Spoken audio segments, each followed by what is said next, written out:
So you think you know the Donald Trump origin story? Well, get ready, because we're about to blow that wide open. This is his real apprenticeship. Hey, before we jump in, do me a favor and smash that subscribe button. We do deep dives like this all the time, and trust me, you're gonna want to stick around for this one. All right, so when you think of Trump's rise, your mind probably jumps straight to The Apprentice, right? The whole "you're fired" thing. But what if that's not the real story at all? Nope.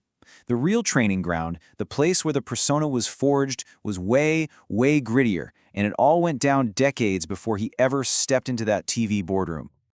Yeah, forget reality TV. We're talking about the absolute bare-knuckle brawl that was the 1980s New York City tabloid scene. That is where the playbook was written. Okay, so let's dive in.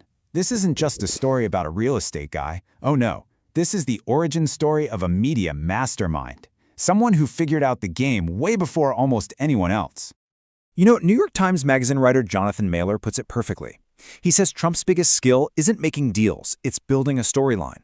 And he got really, really good at it during an era of just pure, unfiltered excess. I mean, you gotta remember, back in the 80s, there was no internet, no Twitter, no way to get your message out directly. The entire conversation in New York City was run by just a couple of giant newspapers. And Trump, he cracked the code. He realized that if you could get the tabloids on your side, you could control the entire narrative. Publicity wasn't just about being famous. It was about real, actual power. So the big question is, how did he actually do it? Well, it turns out it all comes down to this really simple but totally effective three-part playbook. A playbook he basically perfected back then, and you could argue still uses today. Okay, tactic number 1, create outrage. He figured out super early that nothing, and I mean nothing, gets you on the front page faster than a big, juicy feud. Pick a fight, say something shocking, and boom, you own the news cycle. It's like a cheat code. Number 2 on the list, mythmaking. See, he wasn't just building buildings. He was building a character, a legend. You know the one, the ultimate deal maker, the genius billionaire who could do no wrong. And he pushed that story to the press every single chance he got. And the third piece of the puzzle, relentless, absolutely shameless self-promotion. We're talking about him personally calling reporters, leaking his own stories, doing whatever it took to make sure that when people heard the name Trump, they thought of success, money, and power. But to really make this work, especially the whole myth-making part, he needed an inside source, right? Someone in his company who could feed reporters all these amazing stories about him. So he just made someone up.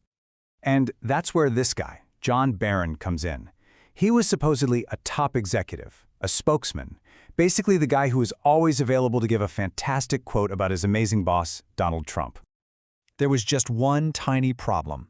John Barron wasn't real. It was literally just Trump himself on the phone, sometimes using a fake voice, pretending to be his own PR guy to plant positive stories. I mean, is that genius or is that just nuts? Whatever you call it, it absolutely worked. Okay, so let's look at a case study. How did this playbook actually work in the wild? Well, he found the perfect opportunity to put it all to the test on a really big public stage. The target was the Wollman ice skating rink, right in the middle of Central Park. The city had been trying and failing to fix it for years. It was this huge public embarrassment, and Trump just saw a perfect opening. And his plan was, well, pretty ruthless. Step 1, go public and just hammer the mayor, Ed Koch, calling the city government totally incompetent. Step 2, get his pals at the tabloids to blow the story up into this huge public fight. And step 3, once the public pressure was at a boiling point, he basically forced the city to just give him the project. And here's the key takeaway. This was never, ever about an ice rink. Like Mahler said, it was a pure power grab. It was Trump showing everyone, and probably himself too, that he could make the city and its powerful media machine do exactly what he wanted. But the rink, that was just the test run. That's when he realized, hey, this playbook I've got for New York, I can take this national. I can scale this up. So he had the blueprint down cold. Start a fight, make himself the hero who's going to solve it, and then ride the wave of media attention to a win. He just ran that play over and over and over again. And you can really see how it escalated. It starts local with the rink feud in '86. Then just 2 years later in '88, he's teasing a run for president, mostly as a stunt to sell his book. And by 89, he's jumping feet first into the culture wars, taking out those huge full-page newspaper ads about the Central Park Five. And with every one of these moves, he went from being this kind of local New York character to a genuine national brand. That whole mythology he built for himself in the tabloids, it was now becoming part of the national conversation. So, all of this brings us to the one giant question, doesn't it? When you look at his political career today, is it something new? Or is it just the exact same playbook from the 1980s tabloids, but this time on a global stage? I really want to know what you think. Is it the same playbook? Has the game changed? Jump into the comments and let me know. All right, that's our deep dive for today. If you learned something new, do me a favor and hit that like button. It helps us out a ton. And of course, make sure you're subscribed so you don't miss the next one. We'll see you then.